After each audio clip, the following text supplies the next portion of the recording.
नमस्कार दोस्तों, future vision point में आपका स्वागत है। जैसा कि आपको वीडियो बहुत लंबे समय बाद देखने को मिल रही है चैनल में, और काफी समय पहले उत्तराखंड का प्रशासनिक व्यवस्था के 2 पार्ट में अपलोड कर चुका था चैनल में, लेकिन तीसरा पार्ट और आगे कंटिन्यू। एक्चुअली मेरी थोड़ा सा बीच में तबीयत ठीक नहीं थी, वायरल हो गया था, उस वजह से मैं वीडियो नहीं डाल पाया और कुछ शेड्यूल भी बहुत बिजी हो गया था, इस वजह से नहीं डाल पाया, कुछ काम में व्यस्त हो गया था।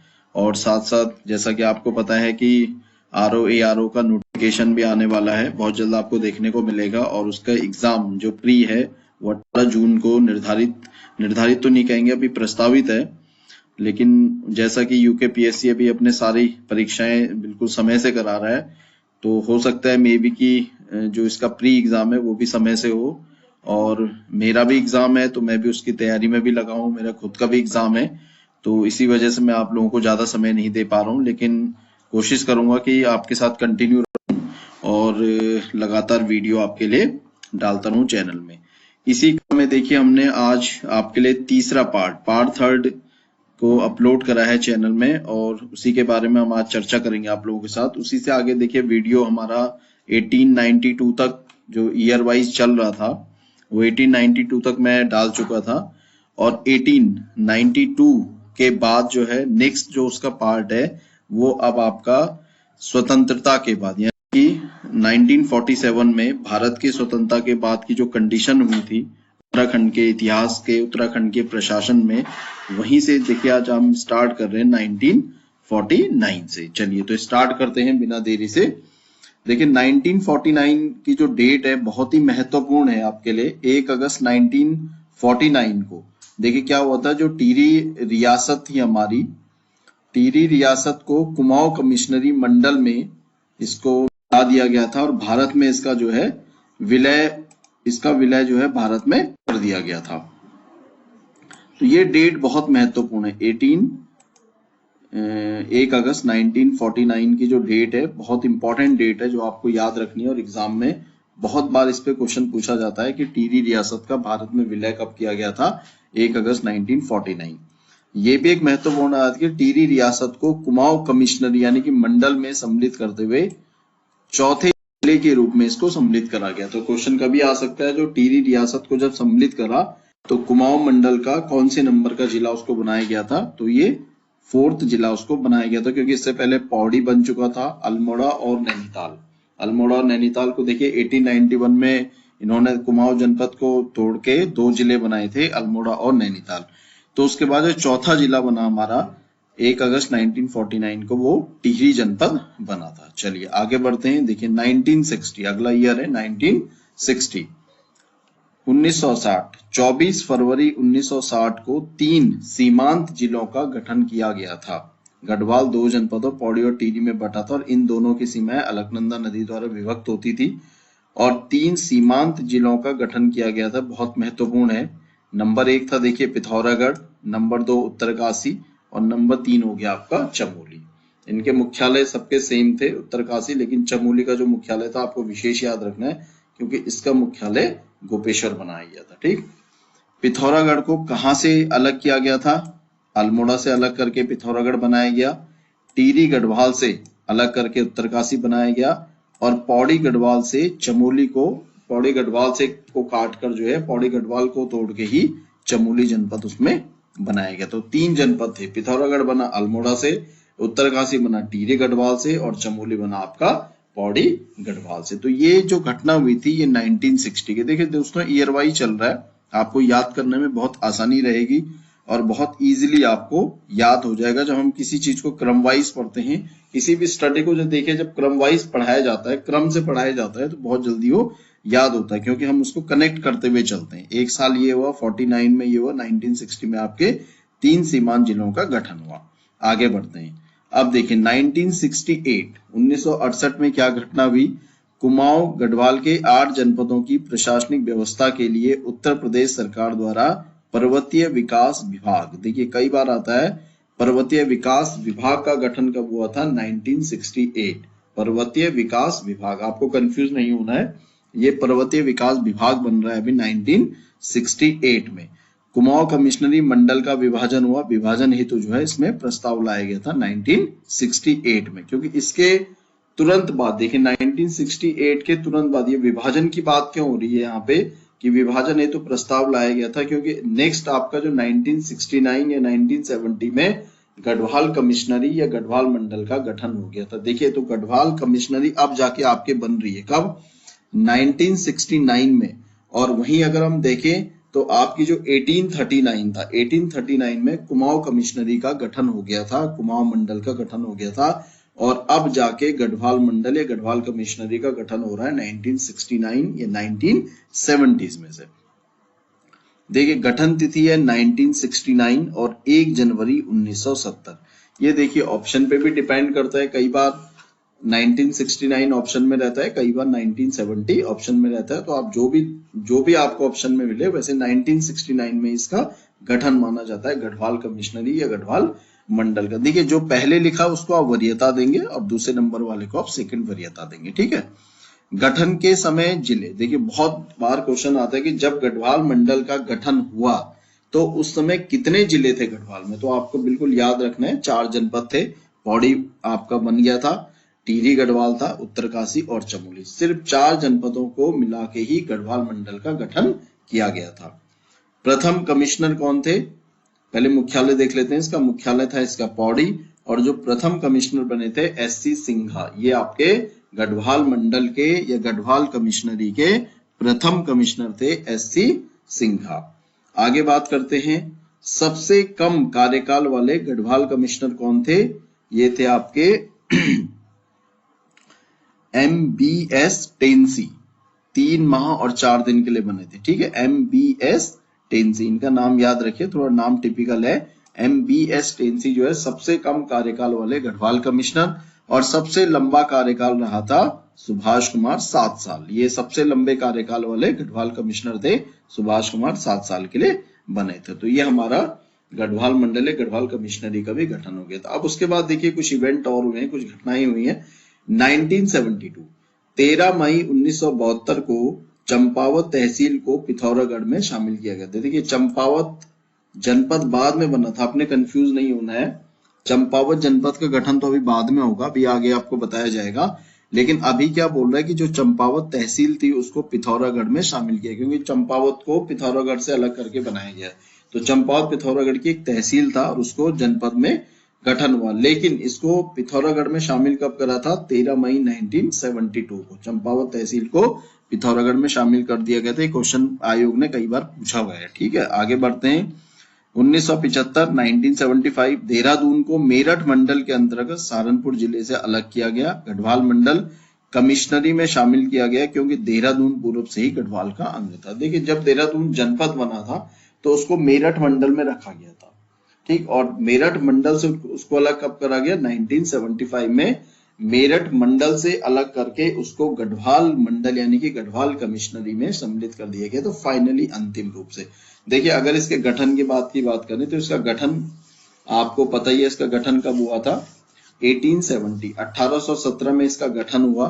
पहले मैंने पढ़ा दिया है, पहले की वीडियो आप देख लीजिए, अगर नहीं देखी है तो आप वहां पे वीडियो डिस्क्रिप्शन में आपको लिंक मिल जाएगा वीडियो का, आप वहां पे जाके वीडियो देख सकते हैं। जो अगर कुछ सब जो हैं जो पहली बार चैनल को जो है देख रहे हैं अभी, तो उनको हो सकता है समझ में ना आए, क्योंकि पहले आप इससे पहले की 2 वीडियो देखेंगे तो तभी जाके आपको ये वीडियो भी समझ में आएगा, ठीक। तो डिस्क्रिप्शन में आपका लिंक है, आप वहां पे जाके उस वीडियो को देख सकते हैं। तो 1817 में जब देहरादून जनपद का गठन हुआ था तो उसको सबसे पहले मेरठ मंडल में ही रखा गया था, और उसके बाद उसको जो है जैसे 1826 में मेरठ मंडल से हटा के फिर उसको कहाँ रखा गया, कुमाऊं कमिश्नरी में भी सम्मिलित किया गया था। तो ये कुछ सीक्वेंस ऐसा चल रहा था कि सम्मिलित हो रहा था, फिर कभी कुमाऊं कमिश्नरी भी, कभी मेरठ मंडल में। वीडियो जाके देखें तो उसमें पता चलेगा। लेकिन फाइनली 1975 में इसको गढ़वाल मंडल में सम्मिलित किया गया क्योंकि देहरादून गढ़वाल का ही एक अंग था, ठीक। तो 75 में इसको फाइनली अंतिम रूप से गढ़वाल मंडल में सम्मिलित कर दिया गया। 1988 देखिए 1988 में क्या होता है कि 28 दिसंबर 1988 को उत्तर प्रदेश राज्य के हरिद्वार जिले का गठन किया गया था। देखिए दोस्तों, बहुत इंपॉर्टेंट बात है आपके लिए। 1988 की डेट है। हरिद्वार जनपद का गठन कब हुआ? 28 दिसंबर 1988 को हरिद्वार जिले का गठन तो हुआ था, लेकिन हरिद्वार जिले के गठन से लेकर और नया राज्य उत्तराखंड बनने तक हरिद्वार को यूपी के सहारनपुर मंडल के अंतर्गत सहारनपुर जनपद में रखा गया था। आपको बहुत ध्यान रखना है इस चीज का कि हरिद्वार ही हमारे एकमात्र ऐसा जनपद है जो 9 नवंबर 2000 को ही हरिद्वार जिला गढ़वाल में शामिल किया गया था। देखियो, बाकी जिले आपके पहले बनते जा रहे हैं। उत्तराखंड गठन से पहले सारे जिले सम्मिलित होते जा रहे हैं। 1975 में देहरादून भी गढ़वाल कमिश्नरी में सम्मिलित हो गया। बनवा 1817 में गया था। देखो, 1988 में जब हरिद्वार बना तो इसको रखा गया सहारनपुर मंडल में। कई बार क्वेश्चन आता है, देहरादून को रखा मेरठ मंडल में, हरिद्वार को रखा सहारनपुर मंडल में। और हरिद्वार जनपद को गढ़वाल में कब शामिल किया गया था? 9 नवंबर 2000 को। ये डेट इंपॉर्टेंट है। देखिए, बन तो ये गया था 1988 में, लेकिन तभी सहारनपुर मंडल में था। और बनने से लेकर और नया राज्य उत्तराखंड बनने तक ये सहारनपुर मंडल में ही रहा। 9 नवंबर 2000 को हरिद्वार को जो है गढ़वाल में शामिल कर दिया है। जिस दिन हमारे उत्तराखंड राज्य का गठन हुआ था उसी दिन हरिद्वार जो है गढ़वाल में शामिल किया गया। ठीक, अब बात करते हैं 1995 में। देखिए, 30 सितंबर 1995 को 1995 को उधम सिंह नगर जिले का गठन किया गया।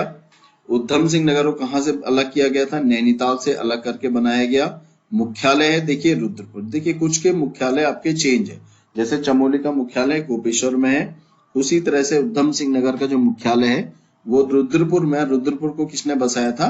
रुद्रचंद ने बसाया था इसको, ये भी आप याद रखिएगा। इस जिले का नया जो नाम है वो स्वर्गीय उधम सिंह नगर के नाम पे रखा गया, जो एक स्वतंत्रता संग्राम सेनानी थे। आपको पता ही है उधम सिंह कौन थे। ठीक, उन्हीं के नाम पे जिला बनाया गया। और उधम सिंह नगर की सीमाएं 2 जनपदों की सीमाओं को स्पर्श करती हैं। नंबर 1 हो जाता है आपका नैनीताल और नंबर 2 हो जाता है आपका चंपावत। ये भी आपने याद रखना है। चलिए आगे बढ़ते हैं। 1997 की बात करें, 1997 में देखिए, इस वर्ष निम्न 3 जिलों का गठन किया गया था। देखो, 95 में बना आपका उधम सिंह नगर, 1997 में 3 जिले एक साथ बनाए गए थे। कौन कौन से थे वो? नंबर 1 था चंपावत। चंपावत का गठन देखिए, गठन तिथि आपको याद रखनी है क्योंकि आपके ईयर सेम है तो आपको तिथि याद रखनी है। चंपावत बना था 15 सितंबर 1997 को, मुख्यालय चंपावत। और चंपावत को कहां से अलग किया गया? पिथौरागढ़ जनपद। पिथौरागढ़ जनपद की एक तहसील थी जिसको 1972 में पिथौरागढ़ में मिलाया गया था, अभी मैंने पढ़ाया आपको। और अब चंपावत को एक जनपद बनाया गया था 1997 में। जनपद बनने से पहले यह पिथौरागढ़ की एक तहसील थी जिसको 1972 में सम्मिलित किया गया था। आगे बढ़ते हैं। देखिए, बागेश्वर भी बना आपका 15 सितंबर 1997, बागेश्वर मुख्यालय। बागेश्वर को अल्मोड़ा जनपद से अलग किया गया। और बागेश्वर कहाँ? 2 नदियों के संगम पे है, सरयू और गोमती नदी के संगम पे इसको इसकी जो स्थिति है यह स्थित है। बागेश्वर और गोमती, कई बार आता है सरयू और गोमती के संगम पे जो है बागेश्वर स्थित है। बागेश्वर आपका अल्मोड़ा जनपद से अलग करके इसको बनाया गया था। रुद्रप्रयाग 16 सितंबर 1997। देखिए, 15 सितंबर में आपका चंपावत बना, फिर बागेश्वर बना और फिर आपका रुद्रप्रयाग बना था 16 सितंबर 1997 को रुद्रप्रयाग। इसे बनाया गया देखिए चमोली जनपद से। देखो, चमोली जनपद जब बना तो उसको पौड़ी जनपद से बनाया गया, और जब रुद्रप्रयाग बना तो इसको चमोली जनपद से तोड़ के बनाया गया था। कुछ अन्य महत्वपूर्ण तथ्यों के बारे में हम थोड़ी चर्चा कर लेते हैं। 1839 ईस्वी में गढ़वाल जिले के गठन के साथ ही 2 सीनियर असिस्टेंट कमिश्नर थे के पद सृजित किए गए, जो 1891 से डिप्टी कमिश्नर के नाम से जाना गया। देखिए, एक सीनियर असिस्टेंट जो कमिश्नर के पद थे उनको 1891 से क्या बनाया गया था? डिप्टी कमिश्नर के नाम से जाना गया था।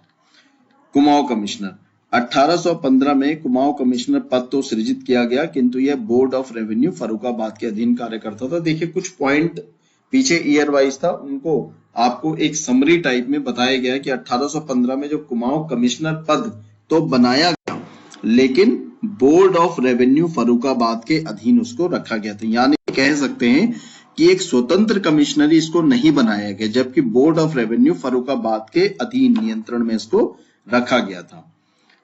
1933 में कुमाऊं कमिश्नर का पद सृजित किया गया। नैनीताल का डिप्टी कमिश्नर ही यह पद 1957 तक संभालता रहा। 25 जून 1957 को पुनः कुमाऊं में कमिश्नर की नियुक्ति की गई, अर्थात कुमाऊं कमिश्नर का जो पद था वो दोबारा सृजित किया गया। देखिए पद कई बार खत्म किए गए फिर सृजित हो रहे हैं बार बार, तो आपको थोड़ा सा इनकी जो डेट्स हैं वो आपको याद रखनी है। कई बार आयोग क्वेश्चन बना सकता है और यही सवाल हमारे लिए डिफिकल्ट लेवल बन जाता है एग्जाम में, क्योंकि हम जनरली ऊपर ऊपर पढ़ते हैं, लेकिन ये कुछ पदों का जो समाप्त और जो सृजित का जो क्रम चल रहा है इसको आप विशेष याद रखिएगा।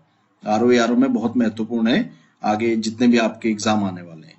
आजादी के बाद प्रशासन की देखिए क्या स्थिति थी। देश की स्वतंत्रता के बाद प्रशासन की स्थिति निम्नलिखित थी।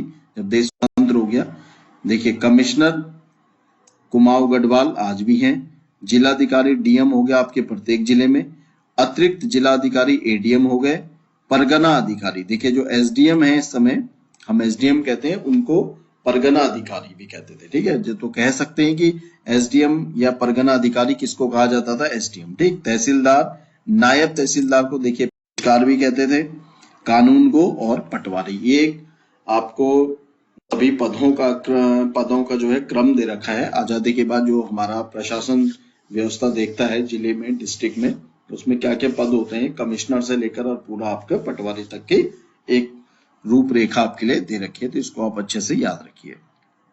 आगे बढ़ते हैं। उत्तराखंड में देखिए राजस्व पुलिस व्यवस्था या पटवारी व्यवस्था बहुत इंपॉर्टेंट है।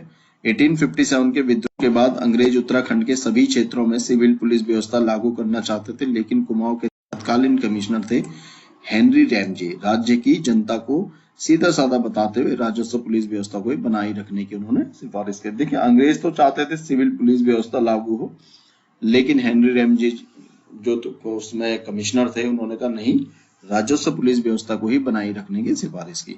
उत्तराखंड देश का एकमात्र ऐसा राज्य है जहां अंग्रेजों के समय की राजस्व पुलिस व्यवस्था, बहुत इंपॉर्टेंट आपका पॉइंट है, याद रखिएगा इसे।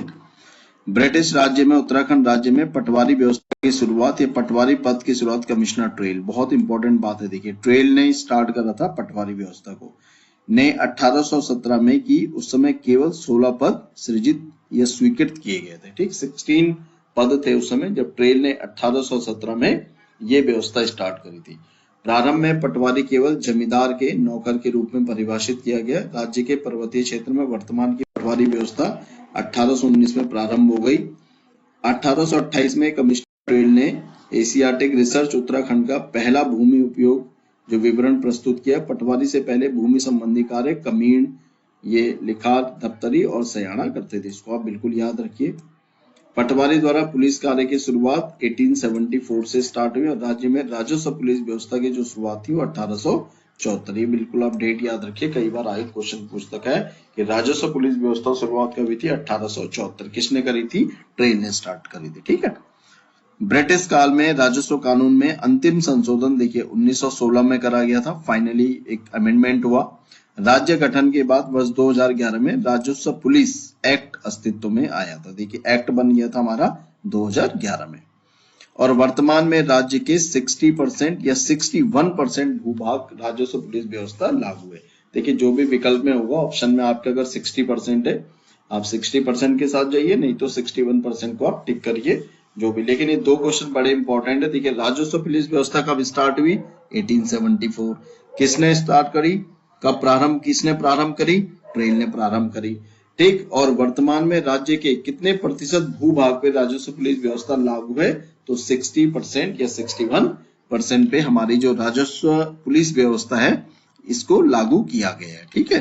तो दोस्तों ये आज आपका जो प्रशासनिक एक जनरल आपको ओवरव्यू दिया गया है पूरे प्रशासन का, उत्तराखंड का जो प्रशासनिक व्यवस्था थी हमारी अंग्रेजों के राज यानी कि 27 अप्रैल 1815 के बाद की स्थितियां क्या क्या हुई थी। जैसे यहाँ पे अंग्रेजों ने अधिकार करा, गढ़वाल और कुमाऊं पे दोनों पे अधिकार करने के बाद यहाँ पे क्या क्या चीजें हुई, तो क्रम वाइज मैंने आपको 27 अप्रैल 1815 से लेकर और फाइनली मैंने आपको जिला बनने तक पूरी व्यवस्था को हमने आपको बताया, ठीक है। 1997 तक की पूरी कंडीशन हमने बताई जब से आपके 3 जनपद बने, और यहाँ पे हमारा ईयर का जो क्रम था ये समाप्त हो गया था। तो देखिए 27 अप्रैल 1815 पे यहाँ पे अंग्रेजों का राज हो जाता है। अंग्रेज अधिकार कर लेते हैं, गोरखों को हरा देते हैं, कुमाऊं पे भी राज करते हैं और आपके गढ़वाल पे भी पूरा उनका एक क्षत्रिय राज हो जाता है। औपनिवेशिक व्यवस्था जो है गोरखों के टाइम से चली आ रही थी और इनके टाइम पे भी ये व्यवस्था बनी रही थी। तो इसी को लेते हुए हमने पूरा एक ईयर वाइज मैंने हैंड रिटन देखिए नोट्स बनाए थे आपके लिए और मेन इंपॉर्टेंट फैक्ट्स पे लिए हैं जो एग्जाम के पॉइंट ऑफ व्यू से आपके लिए इंपॉर्टेंट है। मैटर तो देखिए बहुत है, बुक्स में तो पूरा दे रखा है, लेकिन हमने आपको वही पॉइंट दिए जो परीक्षाओं में पूछे जाने की जिनकी प्रबल संभावना रहेगी। तो इनको दोस्तों अच्छे से आप याद करिए। आरओ एंड एआरओ को देखिए सबसे महत्वपूर्ण पेपर तो अभी आरओ एआरओ का ही कहेंगे क्योंकि 18 जून को पेपर है।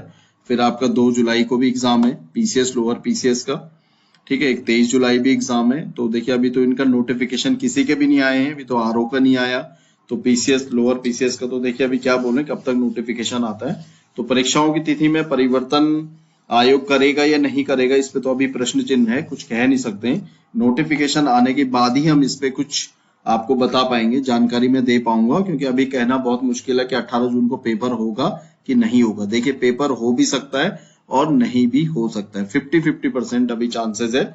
लेकिन अभी आप ये मान के चलिए कि आपका 18 जून को ही आरओ का प्री एग्जाम होना है। अभी आप अपने दिमाग में 18 जून की जो तिथि प्रस्तावित आयोग की तरफ से, उसी को आप निर्धारित भी अपने माइंड में मान के, आपके लिए तो देखिए निर्धारित है, आयोग उसको एक छोटा सा नोटिस देगा और उसको निर्धारित कर देगा जैसे नोटिफिकेशन आने के बाद। लेकिन सारी चीजें देखिए अब नोटिफिकेशन पे हमारा डिपेंड करेगा कि कब उसका एग्जाम होता है। लेकिन जितने भी वीडियो मैं जितना भी आप लोगों को देखिए बहुत ज्यादा मैं समय नहीं दे पा रहा हूँ अभी, तो क्योंकि मेरा खुद का भी एग्जाम है और खुद भी मैं अभी उसकी तैयारी में लगा हूँ। तो जितना भी समय मुझे मिल पा रहा है मैं आपको जरूर वीडियो दूंगा और मेरी जितनी भी वीडियो होंगी आपके लिए लाभकारी सिद्ध होंगी। इनको आप पढ़िए अच्छे से। कम देखिए मेरे पास देने के लिए अभी कम है, मैं अभी समय कम दे पा रहा हूँ, लेकिन जितनी भी वीडियो दूंगा आपके लिए वो आपके लिए डेफिनेटली लाभकारी सिद्ध होंगी। तो उनको आप अच्छे से पढ़िए और उनसे प्रश्न आने की बहुत प्रबल संभावना रहेगी सभी परीक्षाओं में, ठीक है। तो चलिए दोस्तों आज की वीडियो को हम यहीं समाप्त करते हैं और नेक्स्ट वीडियो बहुत जल्द आपको देखने को मिलेगी। और इसी के साथ आप कोई आपको डाउट है या आपको वीडियो कैसा लगा है आप कमेंट बॉक्स में कमेंट जरूर कीजिए। और आपको वीडियो कैसी लग रही है या आपको कुछ ऐसा कोई टॉपिक है जिसपे आप चाह रहे हैं वीडियो की इस पे मैं आपको वीडियो बना के दूं, तो आप उसको भी कमेंट बॉक्स में मुझे भेजिए मैसेज करके कि भाई इस टॉपिक पे मुझे वीडियो चाहिए, तो मैं प्रयास करूंगा उसी टॉपिक पे आपके लिए वीडियो बनाने के लिए। बाकी अपनी तरफ से जिस टॉपिक जो टॉपिक मुझे इंपॉर्टेंट रहेंगे वो उसके लिए मैं आपको जरूर वीडियो डालूंगा। आप मेरे चैनल को लाइक शेयर एंड सब्सक्राइब करें। Thank you so much.